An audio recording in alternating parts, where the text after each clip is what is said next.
नमस्कार। औद्योगिक प्रशिक्षण संस्थानों के व्यवसाय इलेक्ट्रॉनिक मैकेनिक के विषय सैद्धांतिक की पाठचर्या में अंकित प्रसंग रेडियो वेव प्रोपोगेशन पर आज मैं आपको प्रशिक्षण प्रदान करूंगा। चलिए आज के प्रसंग का शुभारंभ करते हैं। जैसा कि विषय सूची में आप देख पा रहे हैं, आज के प्रसंग से रिलेटेड निम्न पॉइंट को यहाँ पर संजोया है, लिया गया है, जिसमें ये पहला पॉइंट है रेडियो तरंग प्रोपोगेशन क्या है। उसके बाद प्रोपोगेशन की विधियों के बारे में यहाँ पे समझाया जाएगा, बताया जाएगा। फैडिंग क्या है, फैडिंग किसे कहते हैं, उसके बारे में समझाएंगे। रेडियो चैनलों की जो वर्गीकरण सूची है उसके बारे में समझाएंगे।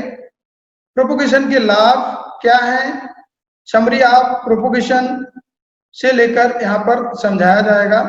तो विषय सूची में जैसा कि निम्न कंटेंट को संजोया है, लिया गया है, तो यहाँ पर जो पॉइंट्स लिए गए हैं इन पॉइंटों पर आगे हम चर्चा करेंगे और इनसे लेकर जो भी यहाँ पर नॉलेज दी जाएगी उसको अच्छी तरीके से समझेंगे। रेडियो तरंग प्रोपोगेशन क्या है? रेडियो तरंग प्रोपोगेशन के बारे में समझने के लिए मैं आपको बता दूं कि रेडियो तरंग जो होती हैं वो आपके फ्री स्पेस में ट्रेवल करती हैं। ये इलेक्ट्रोमैग्नेट वेव होती हैं। तो इनसे लेकर यहाँ पर कुछ पॉइंटों को दर्शाया गया है।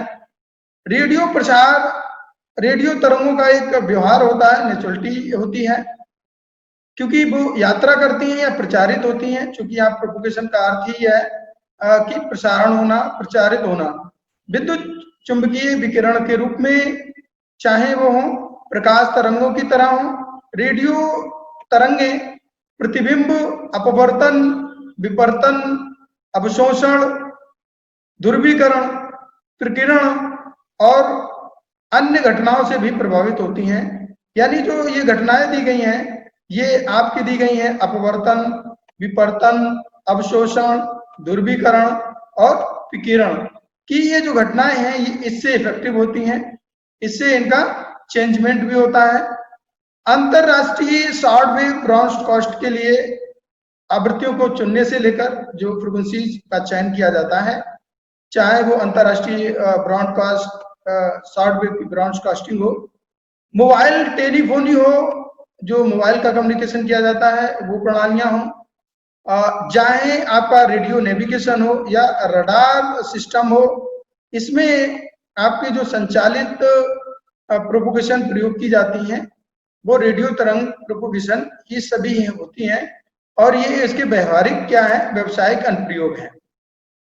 इससे लेकर आप ये समझे कि रेडियो तरंग प्रोपोगेशन का लाभ क्या है, कहाँ इसका यूज किया जा सकता है एक छोटे से रूप में। और रेडियो तरंग प्रोपोगेशन का एक सिंपल अर्थ ये है कि रेडियो वेव्स का विचरण, संचरण।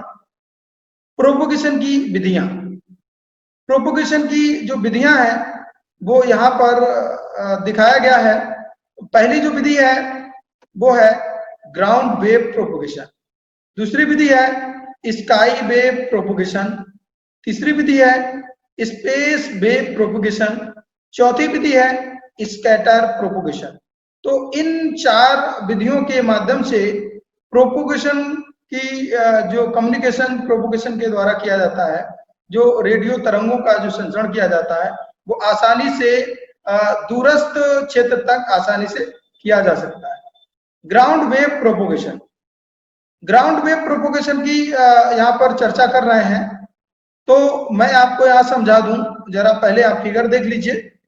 इस फिगर में दिखाया गया है, यहाँ पे अर्थ है, अर्थ पर एक ट्रांसमीटर लिया गया है, इधर एक रिसीवर लिया गया है।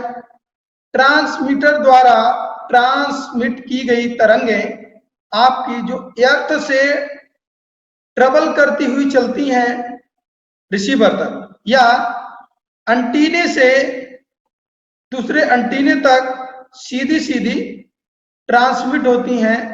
तो ये जो तरंगे हैं जो आपके ग्राउंड यानी पृथ्वी के नेरेस्ट से सीधे सीधे कम्युनिकेट होती हैं, तो ये जो तरंगे हैं वो ग्राउंड वेव प्रोपोगेशन के अंतर्गत आती हैं। मैं आपको यहाँ पे और समझा दूं, यह जो विधि है वो 2 मेगाहर्ट्ज आवृत्ति के लिए जो प्रयोग की जाती है, अर्थात इसका कहना यह है कि 2 मेगाहर्ट्ज की जो तरंगे होती हैं उसके लिए विधि है बहुत ही उपयुक्त है। इस विधि में तरंगों की जो सतह के समीप प्रोपोगेशन किया जाता है, यानी वो जो प्रोपोगेट होती हैं, वो जो चलती हैं, वो जमीनी स्तर से पास में यानी ग्राउंड से बिल्कुल समीप में प्रोपोगेट होती हैं। इसी कारण जब ये ग्राउंड से प्रोपोगेट होती हैं तो इसी कारण इस विधि को मीडियम वेव प्रोपोगेशन के नाम से भी जाना जाता है। यहाँ पे मीडियम वेव प्रोपोगेशन ये ग्राउंड वेव प्रोपोगेशन का दूसरा नाम है। Sky wave propagation, sky wave propagation यहाँ पर बात कर रहे हैं स्काई वेव प्रोपोगेशन की। तो सबसे पहले आप फिगर को यहाँ पर समझ लीजिए ताकि जो पॉइंट्स हैं उनको समझना बहुत अच्छा आसान हो जाएगा। तो स्काई वेव जो प्रोपोगेशन है वो आप यहाँ देख पा रहे हैं कि अर्थ में एक ट्रांसमीटर एंटीना लिया गया है, यानी एक, और एक तरफ आपका रिसीविंग एंटीना है। ट्रांसमीटर एंटीनी द्वारा ट्रांसमिट की गई तरंगें जो आयनोस्फीयर क्षेत्र से ट्रेवल करती हुई वापस आपके रिसीविंग एंटीने तक पहुंचती हैं, तो ये स्काई वेव प्रोपोगेशन के अंतर्गत आती है। आयनोस्फीयर की बात करें तो इसे हम आयन मंडल बोलते हैं। ये आयन मंडल से ट्रेवल होकर पुनः रिफ्लेक्ट होकर पुनः रिसीविंग एंटीने तक जाती हैं। तो ये जो विधि है, इस प्रकार का जो कम्युनिकेशन है वो स्काई वेव प्रोपोगेशन के अंतर्गत आता है। स्काई वेव प्रोपोगेशन में जो पॉइंट्स हैं ये बहुत ही इंपॉर्टेंट है, समझने योग्य है। स्काई तरंगों द्वारा 2 मेगाहर्ट्ज से 30 मेगाहर्ट्ज आवृत्ति की तरंगों का जो प्रोपोगेशन किया जाता है या संचरण किया जाता है, या इस रेंज की जो तरंगे हैं उनको दूर तक ट्रेवल कराया जा सकता है। इस विधि में, ये जो विधि है, इस विधि में रेडियो तरंगे पृथ्वी से दूर आयनीकृत क्षेत्र से परावर्तित होकर पुनः पृथ्वी पर वापस आती है। आयन मंडल से ये टकराती हैं और वहां से रिफ्लेक्ट होकर पुनः पृथ्वी पर वापस आती हैं। इस प्रोपेगेशन को शॉर्ट वेव प्रोपोगेशन भी कहा जाता है, यानी इसका दूसरा नाम शॉर्ट वेव प्रोपोगेशन भी है। इस जो ये है प्रोपोगेशन, ग्लोबल के किसी एक बिंदु से अन्य बिंदु पर भी कम्युनिकेशन किया जा सकता है, यानी इस प्रोपोगेशन के द्वारा पृथ्वी के किसी भी भाग से दूरस्थ क्षेत्र तक आराम से इससे कम्युनिकेशन किया जा सकता है। क्योंकि ये जो तरंगे हैं ये आपकी आयनोस्फीयर से टकराकर पृथ्वी के दूरस्थ क्षेत्र तक ट्रेवल करती हैं, वहां पर रिसीव होती हैं। Space wave propagation, space wave propagation की बात करें तो सबसे पहले तो फिगर के बारे में जान लेना अति आवश्यक है ताकि समझना आसान हो जाए। ये जो फिगर है ये स्पेस वेव प्रोपोगेशन को दर्शाता हुआ फिगर है। जरा आप यहाँ देखेंगे कि एक तरफ आप अर्थ दिया गया है, अर्थ पर एंटीना है, एंटीने में यहाँ पर आपका एक तरफ ट्रांसमीटर है, एक तरफ रिसीवर है। इस ट्रांसमीटर और रिसीवर से पूरा कम्युनिकेशन पॉसिबल होता है, पूरा कम्युनिकेशन किया जाता है। तो मैं आपको यहाँ पर ये बता दूं कि यहाँ पर आप देख पा रहे हैं कि ये जो ट्रांसमीटर है, ट्रांसमीटर जो सिग्नल को सैटेलाइट तक भेजता है, ये सैटेलाइट है। ट्रांसमीटर द्वारा भेजा गया सिग्नल आयनोस्फीयर क्षेत्र से होता हुआ सैटेलाइट तक जाता है। ये जो सिग्नल सैटेलाइट को रिसीव होता है, यानी ट्रांसमीटर द्वारा जब सैटेलाइट को सिग्नल भेजा जाता है तो ये जो भेजने की प्रक्रिया है, सिग्नल जब वहां तक पहुंचता है तो ये जो सिग्नल पहुंचता है इसको कहते हैं अपलिंक। यानी सैटेलाइट तक पहुंचने वाला सिग्नल अपलिंक कहलाता है। देन सैटेलाइट से रिसीविंग एंटीना तक पहुंचने वाला सिग्नल आपका डाउनलिंक कहलाता है। यहाँ पर एक बात और बता दूं कि जब ये ट्रांसमीटर से आपके सैटेलाइट तक सिग्नल भेजा जाता है तो सिग्नल की जो स्ट्रेंथ होती है, पावर होती है, वो वीक हो चुकी होती है। तो यहाँ पर सैटेलाइट में लगे एम्पलीफायर उस पावर को एम्पलीफाई करते हैं, बढ़ाते हैं, बढ़ाने के बाद उसको डाउनलिंक करके आपके रिसीविंग एंटीना तक प्रेषित कर देते हैं। तो ये जो कम्युनिकेशन है ये आपके सैटेलाइट कम्युनिकेशन के भी नाम से जाना जाता है। देन ये जो कम्युनिकेशन है ये स्पेस वेव में स्पेस वेव प्रोपोगेशन के अंतर्गत आता है। स्पेस वेव प्रोपोगेशन में जो पॉइंट्स हैं उनको समझ लेते हैं। स्पेस तरंगों द्वारा 30 मेगाहर्ट्ज से अधिक, जो इससे भी मोर फ्रीक्वेंसीज होंगी, अधिक होंगी, उन रेडियो तरंगों का ट्रांसमिशन किया जाता है। यानी 30 मेगाहर्ट्ज से अधिक की जो रेडियो आवृत्तियां होती हैं उनका यहाँ पर संचरण किया जाता है, ट्रांसमिशन किया जाता है। प्रोपोगेशन की या जो विधि है वो प्रकाश की भांति कार्य करती है, अर्थात जैसे प्रकाश की किरणें, जैसे प्रकाश की तरंगें ट्रेवल करती हैं वैसे ही रेडियो तरंगे भी ट्रेवल करती हैं इस प्रोपोगेशन के अंतर्गत। अर्थात इसमें ज्योमेट्रिकली ऑप्टिकल्स के नियम लागू होते हैं। जैसे प्रकाश में ज्योमेट्रिकली ऑप्टिकल्स के नियम लागू होते हैं उसी हिसाब से स्पेस वेव प्रोपोगेशन में भी ज्योमेट्रिकली ऑप्टिकल्स के नियम लागू होते हैं। ये इंपॉर्टेंट पॉइंट है।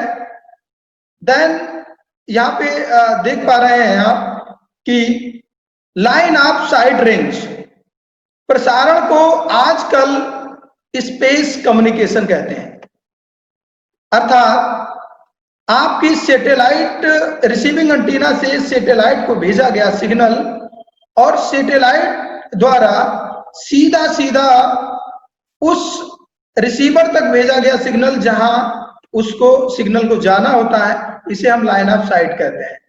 यानी बीच में कोई दूसरा माध्यम नहीं होता है, मैन एक्सचेंज में नहीं ये सिग्नल जाता है, मैन एक्सचेंज से दूसरे सब एक्सचेंज में जाकर उसके बाद ये उपभोक्ता या कंज्यूमर को प्राप्त हो, ऐसा नहीं होता है। तो ये जो सिग्नल है लाइन ऑफ साइट रेंज में सीधा सीधा कम्युनिकेट होता है ताकि उपभोक्ता या कंज्यूमर तक सीधा सीधा कम्युनिकेशन आसानी से किया जा सके। जैसा कि आप यहाँ देख पा रहे हैं, टेलीविजन प्रसारण में आवृत्ति मॉड्यूलेशन यानी जो फ्रीक्वेंसी मॉड्यूलेशन किया जाता है, टेलीविजन का जो तरंगें प्रसारित की जाती हैं वो स्काई वेव प्रोपोगेशन कहलाती हैं। आपको मैं यहाँ पर बता दूं, जैसा हमारा आज डीटीएच सिस्टम काम कर रहा है तो वो आपका स्पेस वेव प्रोपोगेशन पर ही आधारित है। देन यहाँ पे रडार इंजीनियरिंग की बात की गई है। तो रडार इंजीनियरिंग से आपके एरोप्लेन्स की जो कम्युनिकेशन की जाती है, एरोप्लेन से जो आपका वार्ता की जाती है, कम्युनिकेट किया जाता है, तो वो स्पेस वेव प्रोपोगेशन का ही सहारा लिया जाता है। स्कैटर प्रोपोगेशन 300 मेगाहर्ट्ज से अधिक की विद्युत चुंबकीय तरंगें, मैं आपको बता दूं कि यहाँ पर 300 मेगाहर्ट्ज से अधिक की जो विद्युत चुंबकीय तरंगें हैं वो चाहे आपकी यूएचएफ हो या माइक्रो तरंगे हों। एचएफ की बात करते हैं, यहाँ पे यूएचएफ को अल्ट्रा हाई फ्रीक्वेंसी भी कहते हैं, शॉर्ट फॉर्म में से यूएचएफ के नाम से जानते हैं। लाइन ऑफ साइट से आगे ट्रोपोस्फीयर में अनियमितताओं पर स्कैटिंग के कारण एक प्रोपोगेशन जो होता है वो आपका स्कैटर प्रोपोगेशन के अंतर्गत आता है। कुछ अनियमितताएं ऐसी हो जाती हैं जिनके कारण एक एरिया कवर्ड होता है, वहां पर प्रोपोगेशन करना बहुत आसान हो जाता है, यानी जो कम्युनिकेशन होता है वो आसान हो जाता है। इस प्रकार VHF आप यहां देख पा रहे हैं, इस प्रकार जो है VHF यानी very high frequency, short form में से VHF कहते हैं, ये 30 मेगाहर्ट्ज से 300 मेगाहर्ट्ज, मिनिमम रेंज इसकी 30 मेगाहर्ट्ज, मैक्सिमम रेंज इसकी 300 मेगाहर्ट्ज के बीच में जो ये कम्युनिकेशन होता है। देन UHF की अगर हम बात करें, अल्ट्रा हाई फ्रिक्वेंसी की बात करें, तो वहां पर 300 मेगाहर्ट्ज से अधिक, इससे भी ज्यादा, दोनों रेंजों में स्कैटर प्रोपोगेशन जो होता है वो काफी विश्वसनीय सिद्ध होता है, या कम्युनिकेशन जब किया जाता है तो काफी विश्वसनीय सिद्ध हुआ। ये जो प्रोपोगेशन है इसको हम फिगर के माध्यम से समझने की कोशिश करते हैं। जैसा कि यहाँ पर फिगर दिया गया है, तो उस फिगर में आप देख पा रहे हैं ये अर्थ है। अर्थ में एक तरफ ट्रांसमीटर लगाया गया है, यानी एक ट्रांसमीटर एक तरफ है, एक तरफ आपका रिसीवर है। तो ट्रांसमीटर द्वारा भेजी गई तरंगे एंड रिसीवर द्वारा रिसीव की गई तरंगों के मध्य एक एरिया ऐसा कवर्ड होता है जिसे हम कॉमन स्केटिंग एरिया के नाम से जानते हैं, कॉमन स्केटिंग वैल्यू के नाम से जानते हैं, जो लगभग 6 मील दूर होता है पृथ्वी से, 6 मील के क्रॉस में एरिया बनता है। तो यहाँ पर जो कम्युनिकेशन किया जाता है, ये जो कम्युनिकेशन यहाँ पर पॉसिबिलिटी बनती है वो अति उत्तम बनती है, बहुत अच्छी यहाँ पर जो पॉसिबिलिटी होती है वो बहुत ही अच्छी होती है, आसानी से यहाँ पे कम्युनिकेशन किया जा सकता है। फैडिंग, फैडिंग की यहाँ पे चर्चा कर रहे हैं, तो मैं आपको अवगत करा दूं। फैडिंग वो है जैसे कि सिग्नल को आप ट्रांसमीटर से रिसीवर तक भेजेंगे, तो सिग्नल ट्रांसमीटर से रिसीवर तक जाते जाते उसकी जो स्ट्रेंथ होती है वो कम हो जाती है, यानी जो पावर होती है वो कम हो जाती है, या यूं कहें कि पावर में परिवर्तन हो जाता है। तो ये जो है प्रक्रिया, ये हमारी फैडिंग आती है, इसी को हम फैडिंग के नाम से जानते हैं। यानी ट्रांसमीटर द्वारा ट्रांसमिट किए गए सिग्नल की शक्ति जो है वो रिसीवर तक रिसीव होते होते उससे पहले जो परिवर्तन होता है फैडिंग कहलाता है। चैनलों का वर्गीकरण, वो चैनल जिसे रेडियो चैनलों का वर्गीकरण के नाम से जानते हैं। यहाँ पे वो तरंगे होंगी जो रेडियो चैनलों से प्रसारित होती हैं, यानी वो रेडियो चैनल्स हैं, उनके यहाँ वर्गीकरण के बारे में समझना है। तो रेडियो चैनलों की वर्गीकरण सूची एक यहाँ पर दिखाई गई है, समझाई गई है, ताकि आप अच्छे से समझ सकें। तो मैं आपको यहाँ पर विधिवत बता दूं कि इस फिगर में आप देख पा रहे हैं एनर्जी इंक्रीजेज, एनर्जी जो इंक्रीजेज है वो इस तरफ की तरफ आपकी बढ़ती हुई नजर आ रही है। ये यहाँ पर जो वेव है आपकी, इस ये वेव यहाँ पर उसके जो सर्किल्स हैं वो आपके दूर दूर हैं, आगे चलकर ये सर्किल्स आपको यहाँ पर पास पास नजर आते हैं। तो ये जो सर्किल्स यहाँ पर दूर दूर है तो इसको कहते हैं आप लॉन्ग वेवलेंथ, और जहां पर ये घने घने हो जाते हैं, पास पास में हो जाते हैं, यही आपके कहलाते हैं शॉर्ट वेवलेंथ।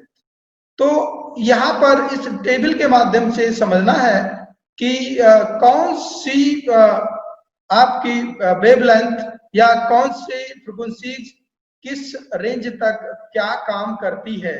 तो मैं आपको अवगत करा दूं कि यहाँ पर लो जो फ्रीक्वेंसी है उसकी अपनी रेंज है 10 टू पावर 12 है, यानी 10 की पावर 2 हर्ट्ज की यहाँ पर फ्रीक्वेंसी की आवृत्ति है, वो है लो फ्रीक्वेंसीज।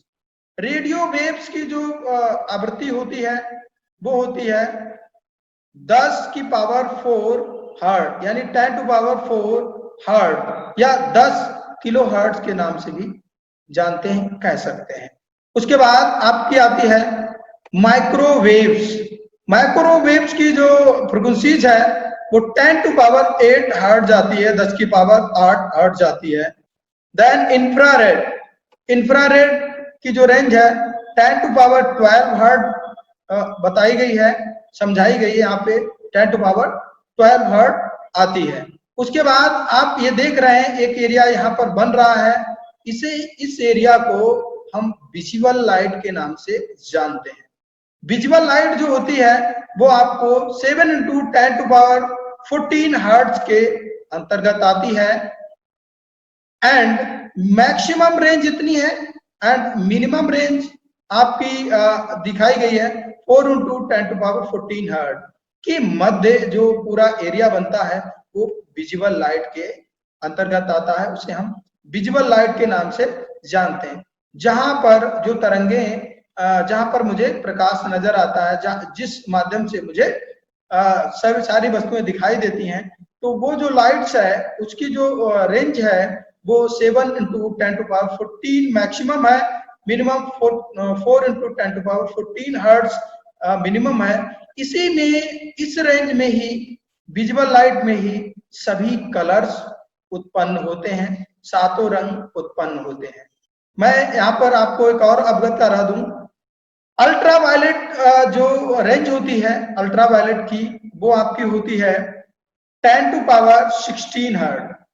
10 टू पावर 16 हर्ट्ज की जो रेंज है, 10 की पावर 16 हर्ट्ज की जो आवृत्तियों की रेंज है वो आपकी अल्ट्रावायलेट की होती है। उसके बाद एक्स रेज आते हैं, एक्स रेज की जो आवृत्ति है वो 10 की पावर 20 यानी 10 टू पावर 20 हर्ट्ज की होती है। गामा रेज जो होती है वो उसकी आवृत्ति 10 टू पावर 24 हर्ट्ज यानी 10 की पावर 24 हर्ट्ज होती है। इसे हम हाई फ्रीक्वेंसी के नाम से जानते हैं। प्रोपोगेशन के लाभ, रेडियो तरंग में सेटअप की कम लागत होती है और संचरण के लिए रेडियो तरंग उपकरण कम कीमत में उपलब्ध होते हैं। मैं आपको यहाँ पर लाभ बता रहा हूं। लाभ में आप ये जान रहे हैं, लाभ प्रोपोगेशन के लाभ में आप ये जान रहे हैं कि ये जो रेडियो तरंग का जो सेटअप होता है, संचरण करने का कोई सी भी विधि हो, जो सेटअप बनता है हमारा वो कम लागत में उत्पन्न हो जाता है। केवल स्मार्ट उपकरणों के लिए, जो स्मार्ट उपकरण होते हैं हमारे, कमांड जैसे कम डाटा ट्रांसमिशन के लिए यह उपयोगी है। कम डेटा ट्रांसमिशन के लिए भी क्या है, ये लाभदायक है, उपयोगी है, अच्छा सिद्ध हुआ है। उसके बाद आप ये जान लेते हैं, रेडियो तरंगे आयनोस्फीयर प्रतिबिंब के माध्यम से यात्रा कर सकती हैं। आयनोस्फीयर की बात करें तो आयन मंडल, उस आयन मंडल के माध्यम से ही ये क्या है, प्रतिबिंब के माध्यम से यात्रा कर सकती हैं, ट्रेवल कर सकती हैं। इसीलिए यह जरूरी नहीं कि ये दृष्टि की एक पंक्ति की आवश्यकता पड़े, यानी सीधा सीधा कम्युनिकेशन की हमें जरूरत हो, एक दृश्य संचार की आवश्यकता हो, ये हमारे लिए जरूरी नहीं है। रेडियो वेव प्रोपोगेशन का सारांश, summary of radio wave propagation. Radio प्रसार एक तरंग से, मतलब एक जो तरीका है रेडियो प्रसार का, यानी यूं कहें रेडियो प्रसार एक तरह से रेडियो तरंगे ही होती हैं, यानी रेडियो तरंगों का जो प्रसारण किया जाता है वो रेडियो तरंगे ही प्रोपोगेट होती हैं। ये क्या है, ये फैलती हैं जब ये बिंदु से दूसरे बिंदु स्थान पर जाती हैं या प्रचारित होती हैं। प्रचारित का यहाँ पर अर्थ है संचरित होना, और उस माध्यम से ये प्रभावित भी होती हैं, जैसा कि मैंने स्टार्टिंग में बताया था, अपवर्तन विवर्तन का गुण से इसमें इफेक्ट होता है। ये जिस माध्यम में ये ट्रेवल करती हैं, यात्रा करती हैं, उससे ये प्रभावित भी होती हैं। विशेष रूप से जिस तरह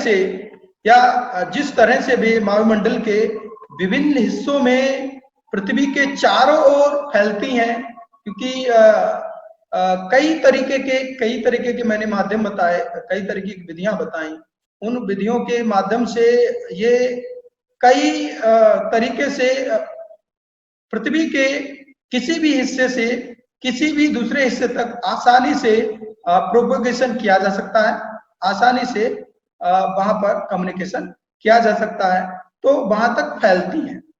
ये संपूर्ण जो ये प्रक्रिया है, जो आपको अभी मैंने समझाया, ये जो प्रक्रिया है, ये प्रक्रिया ही वेव प्रोपोगेशन कहलाती है। तो इस हिसाब से wave propagation, radio wave propagation क्या है? मानवीय जीवन में कम्युनिकेशन का एक मुख्य आधार है।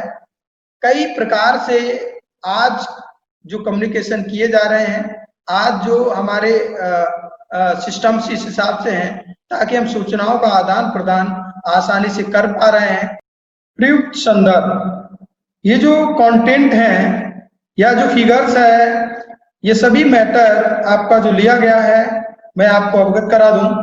निम्मी online PDF book, EN Wikipedia, doctor Sharika Agarwal की जो बुक है अरिहंत प्रकाशन की, electronics tutorial WSA, VL Thareja की book S Chandra and company limited की जो बुक आती है वहां से लिया गया है, ताकि यहाँ पर दिए जाने वाला प्रशिक्षण अच्छा और ज्ञानवर्धक बनाया जा सके। आज मैंने आपको प्रसंग रेडियो वेव प्रोपोगेशन पर प्रशिक्षण प्रदान किया। आशा है आपको यह प्रशिक्षण भविष्य मददगार होगा। धन्यवाद।